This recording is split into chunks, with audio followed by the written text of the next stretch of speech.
Hi, welcome to my video, my review of the Bind It All versus the Cinch.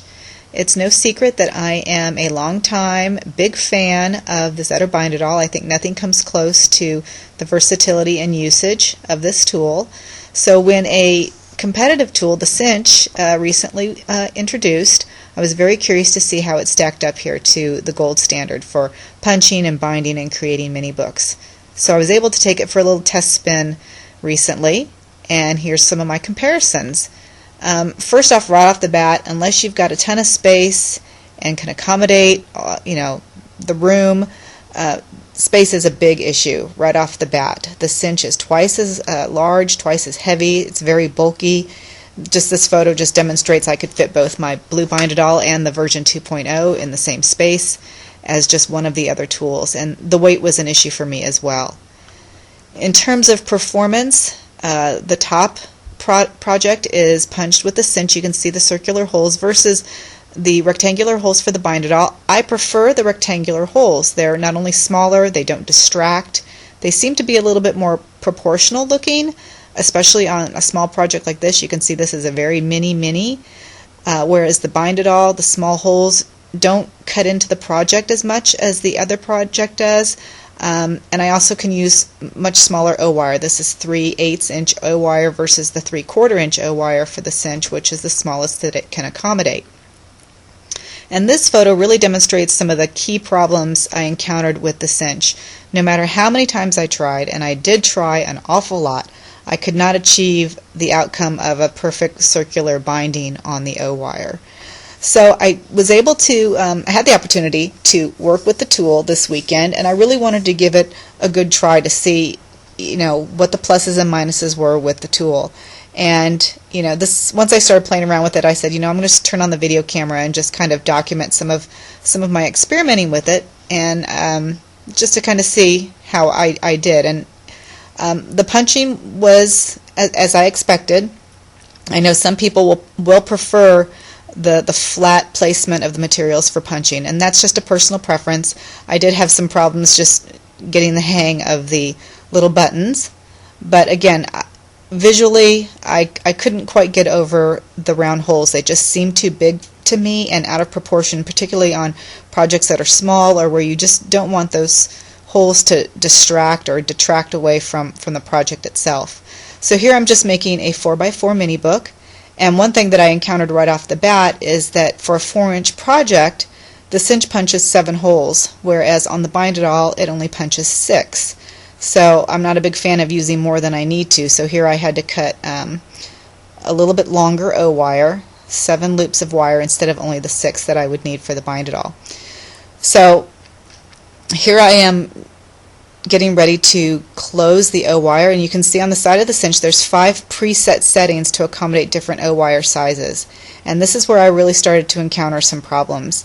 I laid the O-wire in to their binding platform, and I couldn't quite achieve it. Now granted, this was the first time that I did it, and I thought, well, I'm just not getting the hang of this, so I tried a few times to get the O-wire closed, and I thought it was going to be much simpler because I'm used to the smooth action on the Bind It All and getting a perfect outcome every time.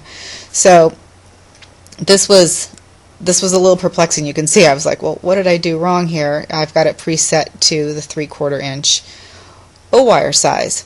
So by contrast with the Bind It All, you can see I've already punched the holes and I only need 6 loops of the O-wire.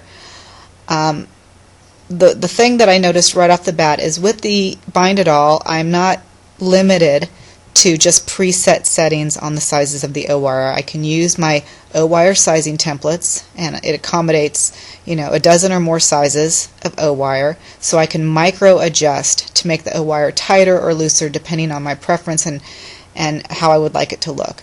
So just pressing down the lever all the way after setting the size, I got a perfect circular outcome on that binding, and you can see the comparison. There's my Bind It All bound O-wire versus what I had just created with the Cinch. So this was sort of interesting to me right off the bat, and because I believe the whole point of having a binding machine is getting the rounded professional binding closure on the tool, I really wanted to investigate this. So I tried again. I tried, in fact, several times, both on camera and off camera, to try and get this outcome to be the way I felt it should be. So again, I used the preset setting on the side of the tool, laid the O-wire in right there on the edge, and pressed it all the way down. I'm not pressing it hard, I'm just pressing it normal, and I kept getting these misshapen, kind of egg-shaped.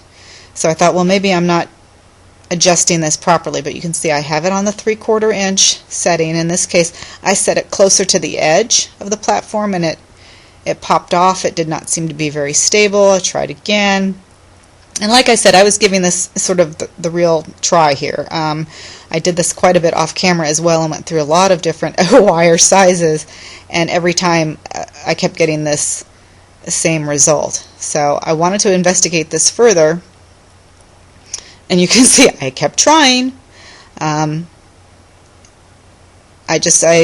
was determined to, because I was sure I was doing something wrong here. I kind of held the O-wire to kind of keep it stable. That did not work. Tried it again.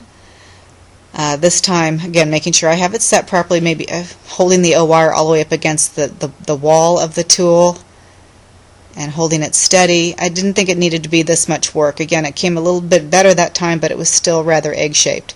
So again, in terms of comparison for a professional outcome and getting it right every time, I think you really can't beat the Bind It All here. And again, in this case, instead of trying to lay the wire sideways, I just lay it flat down. The size is adjusted in increments, and just press it up against it, and it made the perfect circle. So to me, nothing beats this. This is the outcome that you want every time versus this other. So this was pretty much the key point of differentiation for me, in addition to some of the other things that I talked about on my blog, but also some of the things that I've shown here earlier in this video. These are really the key things. You don't have to worry about preset settings. You can micro adjust by turning the knob here if you wanted to use smaller O-wire, larger O-wire, and it's not just for short O-wire. Obviously you can do any length with the Bind It All, as well as punching as any length that you need. So here I'm just showing a longer binding action with the Bind It All, and again, still perfect outcome. So for me, hands down, that takes the cake. I think the Bind It All is still the #1 choice. I hope you make it yours.